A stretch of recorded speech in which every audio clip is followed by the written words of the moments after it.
નમસ્તે મિત્રો, જય ગિરનારી. ફરીવાર આપનું એક નવા વિડીયોમાં સ્વાગત છે. તો આજના વિડીયોમાં આપણે ગિરનાર પર્વત અને તેના પગથિયાનો ઇતિહાસ જાણવાનો છે.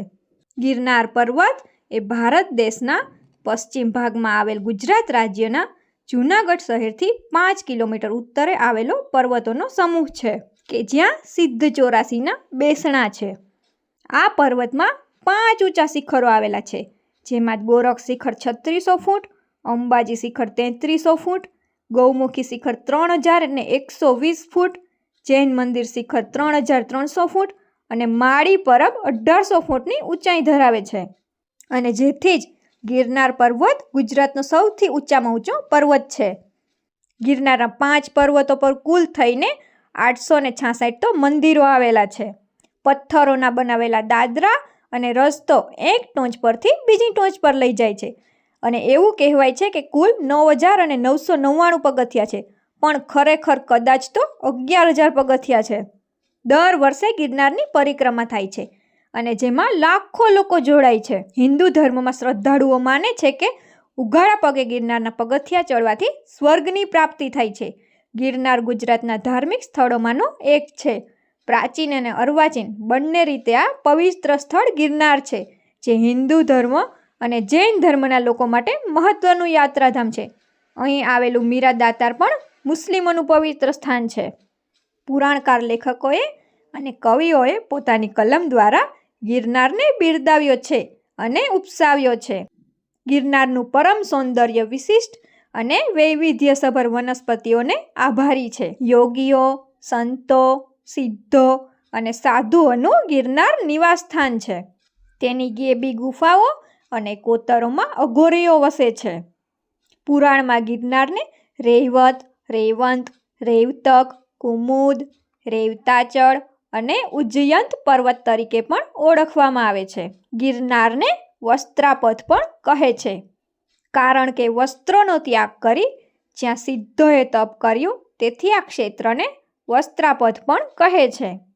ગિરનાર ક્ષેત્રની સીમાઓ ઉત્તરે ભાદર, દક્ષિણે બિલખા, પૂર્વમાં પરબધામ અને પશ્ચિમે વંથલી સુધીની ગણાય છે.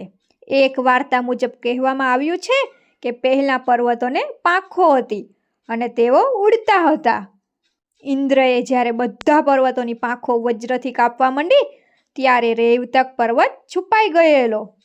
દ્વારિકામાં જ્યારે કૃષ્ણ રાજ્ય કરતા હતા અને અર્જુન જ્યારે વનવાસ દરમિયાન તેમને મળવા આવ્યા, ત્યારે આ પર્વત પાસે જ કૃષ્ણએ તેને સુભદ્રા બતાવી અને અહીંથી જ સુભદ્રાનું અપહરણ કરી અને અર્જુન તેને લઈ ગયો હતો. ગિરનાર દરેક વ્યક્તિ માટે આસ્થાનું પ્રતીક છે અને દર વર્ષે લાખો શ્રદ્ધાળુઓ ગિરનાર પર ચડવા માટે આવે છે. અને ગિરનારની ટોચ પર દત્તાત્રેય ભગવાનનો વાસ છે. તમે લોકોએ પણ ઘણી વખત ગિરનારના પગથિયા ચડીને દત્તાત્રેય ભગવાનના દર્શન કરવા માટે ગયા હશે, પણ શું તમે ક્યારેય વિચાર્યું છે કે આ પગથિયા કોણે બનાવ્યા હશે, કેવી રીતે બન્યા હશે? તો ચાલો જાણીએ તેનો પૂરો ઇતિહાસ. મિત્રો, ગિરનાર તથા તેના પગથિયાના બાંધકામ સાથે એક મોટો ઇતિહાસ જોડાયેલો છે. અને આપણે સૌ જાણીએ છીએ કે ગિરનાર એ ગુજરાતનો સૌથી ઊંચો પર્વત છે. આખું વર્ષ અહીં લોકો યાત્રા કરવા માટે આવે છે અને દેવ દિવાળીના સમયે તો લોકો લીલી પરિક્રમાનો આનંદ માણે છે. સૌરાષ્ટ્રમાં રહેતા દરેક લોકોએ ગિરનાર ચડીને માના દર્શન કરવા તો ગયા જ હશે. અને હાલ તો ઘણી બધી સુવિધાઓ થઈ ગઈ છે અને રોપવે પણ બની ગઈ છે, અને જેથી કરીને તરત જ મંદિરે પહોંચી શકાય. પરંતુ જે લોકો વર્ષો પહેલાં ગયા હશે એને ખ્યાલ હશે કે ગિરનારના તો 9999 પગથિયા છે અને ચઢાણ પણ બહુ કપરું છે. ઘણા બધા લોકોને ખબર નહીં હોય કે આ પગથિયા કોણે બનાવ્યા હશે. આ પગથિયા પાછળ માતાજીના પરચા સહિત તમામ માહિતી અમે તમને આપીશું. તો ચાલો જાણીએ. આ વાત સદીઓ પહેલાંની છે, જ્યારે ગુજરાતને વિજયી બનાવીને ઉદયન મંત્રી રણછાવણીમાં પોઢ્યા હતા, પરંતુ યુદ્ધને કારણે તેનું શરીર જખમી બની ગયું હતું. યુદ્ધમાંથી વિજયી બનીને પાછા આવતી વખતે તેઓ મૃત્યુ પામ્યા હતા. આ સમય દરમિયાન તેણે પોતાના પુત્રને એક પત્ર આપ્યો હતો. જ્યારે તેના પુત્રએ આ સંદેશ વાંચ્યો, ત્યારે એમાં જણાવ્યું હતું કે મારી ઈચ્છા છે કે શેત્રુંજય પર યુગાદિદેવ મંદિરનું હું નવસર્જન કરું અને ગિરનાર તીર્થ પર હું પગથિયા કંડારું. પિતાનો આ સંદેશ વાંચીને તેના પુત્ર બાહડ મંત્રીએ શેત્રુંજય પર યુગાદિદેવનું મંદિર બનાવડાવ્યું.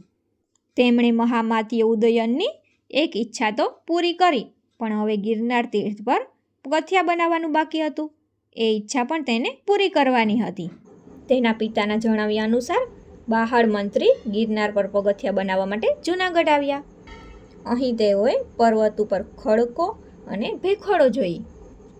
તેઓએ પર્વતનો વિરાટ ઘેરાવો અને વાદળ સાથે વાત કરતા શિખરો જોયા. તેઓ આ બધું જોઈને શરૂઆતમાં તો મૂંઝાઈ ગયા કે આટલા બધા વિરાટ પર્વત ઉપર રસ્તો કઈ રીતે બનાવો. તેઓની સાથે આવેલા શિલ્પીઓએ ઘણી બધી મહેનત કરી, પરંતુ કોઈને પણ ન સમજાતું હતું કે આ શરૂઆત ક્યાંથી કરવી.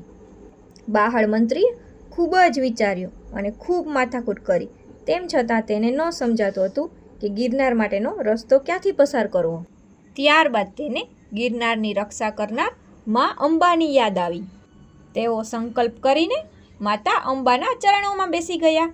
તેના મનમાં માત્ર એક જ વાત હતી કે એ માતા, તું મને રસ્તો બતાવ કે હું કેવી રીતે ગિરનાર ચડવાના પગથિયા બનાવી શકું, જેથી હું મારા પિતાને આપેલા વચનમાંથી મુક્ત થઈ શકું. તેઓએ માતાના આશીર્વાદ લેવા માટે ઉપવાસ શરૂ કર્યા. દિવસો વીતવા લાગ્યા. 3 દિવસ થઈ ગયા, પણ મંત્રીને વિશ્વાસ હતો કે અણધારી રીતે માતા મારી આ સમસ્યાનો ઉકેલ જરૂર લાવશે. અને બન્યું પણ એવું જ. તેમનો વિશ્વાસ સાચો ઠર્યો. ત્રીજા ઉપવાસના અંતિમ દિવસે માતા અંબા હાજર થયા અને કહ્યું કે હું જે રસ્તે અક્ષત વેરતી જાઉં એ રસ્તે પગથિયાનું સર્જન કરજે. આ સાંભળીને મંત્રી ખૂબ ખુશ થયા અને વાતાવરણની અંદર આનંદ છવાઈ ગયો. માતા અંબિકા ગિરનારમાં મુશ્કેલ રસ્તાઓ ચોખ્ખા કરતા ગયા અને માતા રસ્તે રસ્તે પગથિયાના ટાંકણા પાડતા ગયા. એક ક્ષણ તો એવી પણ આવી કે જ્યારે વાતાવરણની અંદર ટાંકણાઓનો ધ્વનિ જ ઘૂમી વળ્યો. આટલું કર્યા બાદ ઋણ મુક્તિના આનંદથી બાહડ આનંદિત થઈ ગયો અને 63 લાખના ખર્ચા પછી ગિરનારના પગથિયા બનાવ્યા. તો મિત્રો, તમને જણાવી દઈએ કે આજે આપણે માત્ર ને માત્ર બાહડ મંત્રીના કારણે જ ગિરનારની યાત્રા આટલી આસાનીથી કરી શકીએ છીએ. એ માણસને ખૂબ ખૂબ ધન્યવાદ કે જેણે ગિરનાર પર પગથિયા બનાવડાવ્યા, જેના લીધે આપણે આજે ખૂબ જ આસાનીથી શ્રી નેમિનાથ દાદા, શ્રી અંબામાં તથા દત્તાત્રેયના દર્શન કરી શકીએ છીએ. જો તમને લોકોને આ વિડીયો પસંદ આવ્યો હોય તો વિડીયોને લાઇક કરી દેજો અને જો ચેનલ ઉપર નવા હોય તો ચેનલને કરી દેજો સબસ્ક્રાઈબ. Bye bye. ફરી મળીશું બીજા વિડીયોમાં.